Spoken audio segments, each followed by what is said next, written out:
আসসালামু আলাইকুম ওয়া রাহমাতুল্লাহি ওয়া বারাকাতুহু ইন্নাল হামদালিল্লাহ নাহমাদুহু ওয়া নুসাল্লি আলা রাসূলিল কারীম আম্মা বা'দ। দূরের এবং কাছের যে যেখান থেকে যে অবস্থায় আমার এই আমরি ভিডিওটি দেখছেন সকলকে জানাই এলএস ইসলামিক টিভির পক্ষ থেকে আন্তরিক অভিনন্দন এবং মোবারকবাদ। আশা করি সকলেই ভালো আছেন, সুস্থ আছেন। তো প্রিয় বন্ধুরা, আমিও আল্লাহ তাআলার অশেষ কৃপায় আপনাদের দোয়ায় ভালো আছি, সুস্থ আছি। তো বরাবর মতো আজও একটি গুরুত্বপূর্ণ আমল নিয়ে উপস্থিত হলাম। আজকের আমলটি হচ্ছে, যে ঘরে জিন ভূত আস্তানা গেড়েছে, প্রতিনিয়ত লোকদেরকে ভয় দেখাচ্ছে, বাচ্চারা ভয় পাচ্ছে, বাচ্চারা কান্না করতেছে, একের পর এক ওই বাড়িতে ওই ঘরে সমস্যা লেগেই আছে। ওই বাড়িতে কোনো বরকত নেই, ওই বাড়িতে কারোর সাথে কারো মিল নেই, ওই বাড়িতে ঝগড়া হচ্ছে, বিভিন্ন সমস্যার সম্মুখীন হচ্ছেন। বিশেষ করে জিন ভূতের উপদ্রব খুব বেড়ে গিয়েছে। জিন ভূত বাড়িটাকে আখড়াখানা বানিয়ে নিয়েছে, জিন ভূত বাড়িটাকে দখল করে নিয়েছে, সেই বাড়িতে বসবাস করা কষ্টকর হয়ে যাচ্ছে। সর্বোপরি যেই ঘরে জিন ভূতের উপদ্রব খুব বেশি, এমন ঘরকে, এমন বাড়িকে আপনি আজকের এই তদবিরটির মাধ্যমে একদম হেফাজত করতে পারবেন, একদম জিনভূত মুক্ত করতে পারবেন। এই বাড়ি থেকে জিনভূত সহ যত হিংস্র প্রাণী আছে কিছুই থাকতে পারবে না, সব পালাতে বাধ্য হবে ইনশাআল্লাহ। এর জন্য আজ শক্তিশালী একটা প্রদীপের আমল দিব। আপনার স্ক্রিনে অলরেডি প্রদীপের, মাটির প্রদীপের ছবি দেখতেই পাচ্ছেন।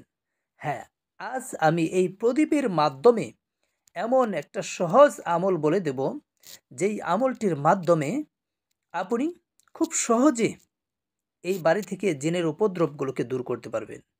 এই বাড়ি থেকে জিনভূতের আস্তানাকে ভেঙে চূর্ণ বিচূর্ণ করে দিতে পারবেন।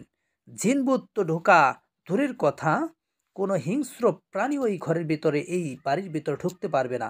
এমন একটি কঠিন, সহজ, শক্তিশালী প্রদীপের আমল দিতে চলেছি। আপনারা ধৈর্য সহকারে পুরো ভিডিওটি দেখুন, কেউ স্কিপ করবেন না, তাহলে গুরুত্বপূর্ণ কোনো শব্দ বাদ পড়ে গেলে আপনি বুঝতে পারবেন না, সেক্ষেত্রে আমল করলে কাজ হবে না। এরকম সমস্যায় যারা আছেন, এর জন্য আপনারা কি করবেন সেই বিষয়টি বলে দেওয়ার পূর্বে একটি রিকোয়েস্ট, যদি চ্যানেল ভিডিওগুলো ভালো লাগে তাহলে অবশ্যই লাইক, কমেন্ট, শেয়ার, পাশাপাশি সাবস্ক্রাইব। আর যদি ভালো না লাগে তাহলে দেখতে থাকুন, দেখতে দেখতে ভালো লাগে, ভালোবাসা হয়ে যাবে ইনশাআল্লাহ। আর পাশাপাশি পেজটিকে ফলো দিয়ে রাখুন। জি, এই সমস্যায় যারা আছেন তারা এরকম একটি মাটির প্রদীপ কিনবেন। স্ক্রিনে তো স্পষ্ট দেখতেই পাচ্ছেন। এরকম একটি মাটির প্রদীপ কিনবেন। কেনার পরে কোনো লোহার দিয়ে বা কোনো তারকাটা দিয়ে এটার মধ্যে ইয়া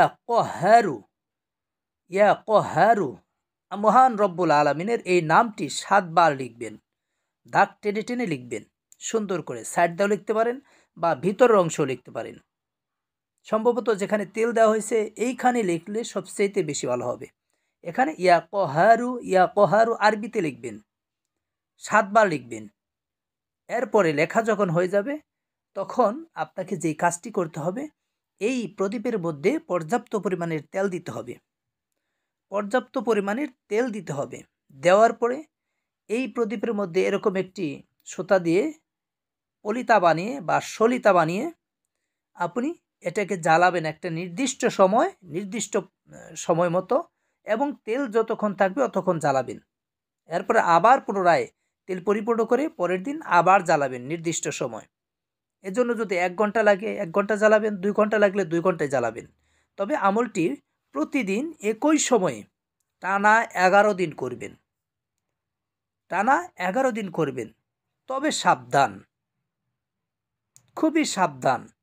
যখন এই আমলটি রুমের মধ্যে চলবে তখন যেন ওই ঘরের মধ্যে কোনো প্রাণীর ছবি না থাকে, কোনো জীবজন্তুর ছবি মূর্তি না থাকে। এটা থেকে অবশ্যই সাবধান হতে হবে। আগে ওই ঘরটি থেকে মূর্তিগুলোকে বের করতে হবে। অনেকের বাড়িতে আলমারির মধ্যে, সুকেসের মধ্যে বিভিন্ন প্রাণীর মূর্তি, বাঘের মূর্তি, হাতির মূর্তি, সিংহের মূর্তি, মানুষের পুতুলের মূর্তি, বিভিন্ন মূর্তি, এগুলো আগেই দূরীভূত করতে হবে। কোনো ছবি টাঙানো থাকলে সেই ঘর থেকে, সেই রুম থেকে আগেই সরিয়ে ফেলতে হবে।